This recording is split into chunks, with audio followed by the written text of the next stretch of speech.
wasaaradda gaashaandhigga waa xiniyihii dalka. waa la sheegay Soomaalidu wixii oo ay aad iyo aad ay ula weyn ama sharafteeda taabanaya ama karaamadeeda taabanaya waxay dhahaan waxaas waa xiniyihii hebel waa meeshii waa xiniyihii dalka. marka waxaan leeyahay meeshani waa meeshay taallay siyaadadii iyo madax bannaanidii iyo gobnimadii Soomaaliya. waa meesha calanka qaranka lagu kaydiyo marka oo uu ku kaydsan yahay oo lagu ilaaliyo.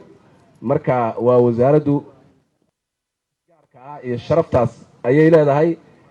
ciddii timaadana waan ugu hambalyeynayaa wasiirka kalena waxaan wasiir jaamac saaxiibkay asagana waxaan rajaynaynaa inuu badda galo malaha Soomaalida waxay u taqaanaa inuu qofku hana dhaafo.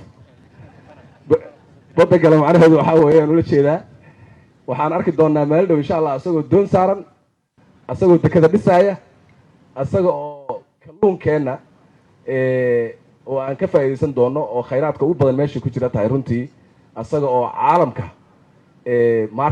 marketka adduunka ama suuqyada waaweyn ee adduunka asaga oo insha Allah geynaya, iyo asaga oo aan ka rajaynayno sidaan hore u sheegay in wasaaradda kalluumaysiguna way jirtaa, laakiin fursad labadooda iskaashanaya inuu u sameeyo infrastructure-kii kalluunka lagu dhoofin lahaa, infrastructure-kii caalamka aan ku xiriiri lahayn, dekado waaweyn, kuwo gaara, kuwo loogu talagalay ganacsiga, intaba insha Allah waxaan rajaynayaa inuu horumarkaas dhinac kale ah ayuu nooga shaqayn doonaa. wasiir waa mahadsantahay adigana, taa kalena waa lagugu soo dhaweynaa, tanna waa lagaa sagootinaa.